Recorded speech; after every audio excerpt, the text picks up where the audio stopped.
আসসালামু আলাইকুম সুপ্রিয় অষ্টম শ্রেণীর শিক্ষার্থীরা, এই ভিডিওতে আমরা গণিত বইয়ের প্রথম অধ্যায় প্যাটার্ন সংখ্যা নিয়ে খেলা টপিকটি আলোচনা করব।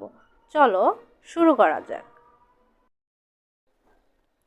আজকে আমি তোমাদের সংখ্যা নিয়ে 3টি ম্যাজিক শেখাবো। প্রথমটি দেখো, আমরা 2 অঙ্কের যে কোনো একটি সংখ্যা নেব। 2 অঙ্কের যে কোনো একটি সংখ্যা আমরা নেই 15। 15টি এই 15র স্থান পরিবর্তন করব। স্থান পরিবর্তন করলে হয় 51। এখন 15র সাথে 51 আমরা যোগ করব। দেখো, যোগ করলে আমরা পাই 66। 66র সাথে 11 আমরা ভাগ করব। 6, 11, 66, ভাগফল 0। তাহলে আমরা কি পেলাম? আমরা 2 অঙ্কের যে কোনো একটি সংখ্যা নিয়ে সংখ্যাটির স্থান পরিবর্তন করলে, স্থান পরিবর্তন করার পর দুটি সংখ্যার যোগফলকে 11 দ্বারা ভাগ করলে ভাগশেষ আমরা পাবো 0। অনেক মজার না? দ্বিতীয় ম্যাজিকটি দেখো, সেমভাবে আমরা 2 অঙ্কের যে কোনো একটি সংখ্যা নেব। ধরো 2 অঙ্কের যে কোনো একটি সংখ্যা আমরা নিলাম 17। এই 17র স্থান পরিবর্তন করলে হবে 71। 71 থেকে এখন আমরা 17 বাদ দিব। বাদ দিলে আমরা পাবো 54। এই 54কে 9 দ্বারা ভাগ করব। 9 দ্বারা ভাগ করলে ভাগশেষ হবে 6, 9, 54 হয়। ভাগশেষ দেখো, আমরা ভাগশেষ পেয়েছি 0। অনেক মজার না? তাহলে আমরা কি বলতে পারি যে 2 অঙ্কের যে কোনো সংখ্যাটির স্থান পরিবর্তন করলে বড় সংখ্যা থেকে ছোট সংখ্যা বিয়োগ করার পর সেটিকে যদি আমরা 9 দ্বারা ভাগ করি তাহলে ভাগশেষ হবে 0। তৃতীয় নম্বর ম্যাজিকটি দেখো কি? তৃতীয় নম্বর ম্যাজিকটি হচ্ছে আমরা যে কোনো 3 অঙ্কের একটি সংখ্যা নেব। যে কোনো 3 অঙ্কের সংখ্যা দেখো, আমরা নিলাম 2, 5, 7। এটিকে আমরা কি করব? স্থান পরিবর্তন করব। স্থান পরিবর্তন করলে হবে 752। এখন বড় সংখ্যা থেকে ছোট সংখ্যা আমরা বিয়োগ করব। বিয়োগ করি। বিয়োগ করে আমরা কত পাচ্ছি? বিয়োগ করে আমরা পাবো 400। এই যে সংখ্যাটি আমরা পাবো সেটিকে 99 দ্বারা ভাগ করব। দেখো, 99কে যদি আমরা 5 দ্বারা গুণ করি তাহলে আমরা পাবো 495। দেখো, 5, 9, 45-এর 5 হাতে 4 থাকে, 5, 9, 45 আর 4-এ হয় 49। তাহলে দেখো, ভাগশেষ আমরা কি পেলাম? 0। অনেক মজার একটা জিনিস আমরা শিখে নিলাম। এখন আমরা শিখব জ্যামিতিক প্যাটার্ন। দেখো, জ্যামিতিক প্যাটার্ন এখানে কি বলেছে? এখানে কতগুলো কাঠি একত্রে সংযুক্ত করে একটি সংখ্যা লেখা হয়েছে নিচে। দেখো, এখানে 4, তার মানে এখানে কাঠির সংখ্যা 1, 2, 3, 4। এখানে কত আছে? 7, তার মানে এখানে কাঠির সংখ্যা কত? 1, 2, 3, 4, 5, 6, 7। এখানে দেখো, এখানে আছে 10, তার মানে এখানে কাঠির সংখ্যা কতটি? 10টি। 1, 2, 3, 4, 5, 6, 7, 8, 9, 10। তুমি কাঠি বলতে পারো বা রেখাংশ দিয়ে কতগুলো চিত্র অঙ্কন করা হয়েছে। এখানে দেখো 13 রয়েছে, তার মানে এখানে যে রেখাংশ বা কাঠির সংখ্যা হবে 13টি। এখন আমরা বলতে পারি যে এখানে 4, 7, 10, 13 এর পরে কি সংখ্যা হবে সেটি আমরা কিভাবে নির্ণয় করব? দেখো, এখানে একটি সূত্র দেওয়া আছে। আচ্ছা, এই সূত্রটি কিভাবে আসলো? এই সূত্রটি এভাবে এসেছে। দেখো, সূত্রটি কিভাবে এসেছে? আমরা সূত্র লিখি। সূত্র এখানে হবে কি? পার্থক্য। প্রথমে আমরা দিব পার্থক্য। পার্থক্য গুণ ক যোগ ব্র্যাকেটে প্রথম সংখ্যা বিয়োগ পার্থক্য। পার্থক্য। দেখো এখানে সংখ্যা কি আছে? 4, 7, 10, 13। এর পরের সংখ্যাটি ধরো আমরা নির্ণয় করব। 7 থেকে 4 বাদ দাও, কত আসতেছে? 3। 10 থেকে 7 বাদ দিলে আসে 3। 13 থেকে 10 বাদ দিলে হয় 3। এটাকেই আমরা পার্থক্য বলতে পারি। আমরা খাতায় লিখি।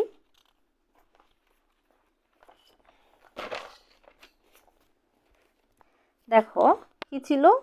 4, 7, 10, 13। আমাদের একটি সূত্র দেওয়া ছিল, সেটি ছিল 3ক যোগ 1। এই যে এখানে সূত্রটি, এটি কিভাবে আসলো? আমি বলেছি যে সূত্রটি এসেছে পার্থক্য গুণ ক যোগ প্রথম সংখ্যা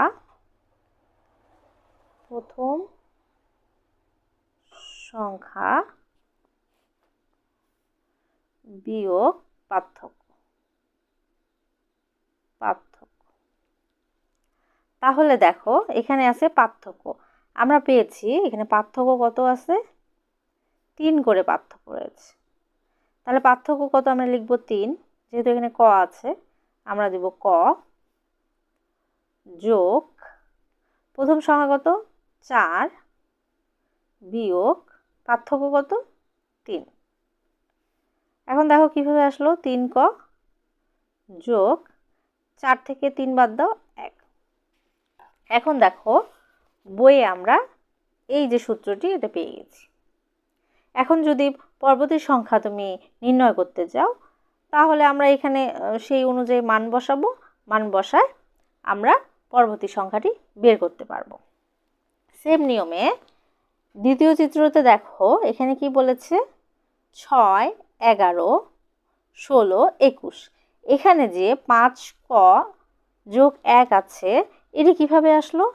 এটি এসেছে, দেখো আমরা খাতায় করি। কি আছে? 6, 11, 16, 21। এটি আমাদের সূত্র অনুযায়ী এসেছে। কিভাবে এসেছে দেখো, আমরা জানি পার্থক্য বের করি আগে আমরা। পার্থক্য কি আছে? আচ্ছা, 11 থেকে 6 বাদ দিলে হয় 5, 16 থেকে 11 বাদ দিলে আসে 5, 21 থেকে 16 বাদ দিলে আসে 5। তাহলে আমরা পার্থক্য কত পেলাম? পার্থক্য পেয়েছি 5। তাহলে আমরা সেই সূত্রটা অনুযায়ী যেভাবে সূত্র আসে সেই কথাটি আমরা এভাবে লিখতে পারি যে 5ক যোগ প্রথম সংখ্যা, এখানে প্রথম সংখ্যা কত? 6 বিয়োগ পার্থক্য কত? 5। তাহলে দেখো এভাবে আসে 5ক যোগ 6 থেকে 5 বাদ দিলে হয় 1। তাহলে দেখো এভাবে আমাদের আসলো 5ক যোগ 1। তার মানে 5ক যোগ 1 দিয়ে আমরা 21-এর পরের যে সংখ্যাটি সেটি আমরা নির্ণয় করতে পারবো। সেম নিয়মে দেখো এখানে কি আছে? 7, 12, 17, 22। এখানে যে আছে 5ক যোগ 2, এটি কিভাবে আসলো? এটি এসেছে এভাবে, এই যে আমি লিখিয়ে দিয়েছি, পার্থক্য গুণ ক যোগ প্রথম সংখ্যা বিয়োগ পার্থক্য। এখানে যদি আমরা এই মানগুলো বসিয়ে দেই, তাহলেই আমরা এই যে সূত্রটি 5ক যোগ 2 এটি আমরা পেয়ে যাব। দেখো আমরা জানি পার্থক্য, তাহলে দেখো 12 থেকে 7 বাদ দিলে হয় 5, 17 থেকে 12 বাদ দিলে হয় 5, 22 থেকে 17 বাদ দিলে হয় 5। তাহলে আমরা পার্থক্য কত পেলাম? পার্থক্য পেলাম 5। তার সাথে আমরা ক গুণ করব, যোগ দিব প্রথম সংখ্যা, এখানে প্রথম সংখ্যা কত আছে? 7 বিয়োগ পার্থক্য কত? 5। তাহলে দেখো 5ক যোগ 7 থেকে 5 বাদ দিলে হয় 2। দেখো আমরা এটাই পেয়েছি কিনা? 5ক যোগ 2, এটা আমরা এই নিয়মে, এই যে পার্থক্য গুণ ক যোগ প্রথম সংখ্যা বিয়োগ পার্থক্য, এই নিয়মে আমরা এই সূত্রটি পেয়ে যাব। এই পেজে দেখো একটি ছক আছে, ছকটি আমরা খাতায় অঙ্কন করি। খাতায় এভাবে আমরা অঙ্কন করেছি।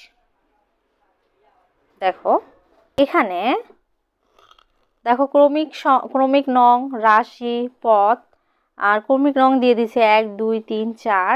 এখানে দেখো 2 ক যোগ 1, এগুলো আমরা সূত্র আগের পেজে দেখেছি। তো এখন দেখো এখানে পদগুলো কি বলেছে, প্রথম, দ্বিতীয়, তৃতীয়, চতুর্থ, পঞ্চম, দশম, 100তম। প্রথম মানে আমরা জানি প্রথম মানে হচ্ছে 1।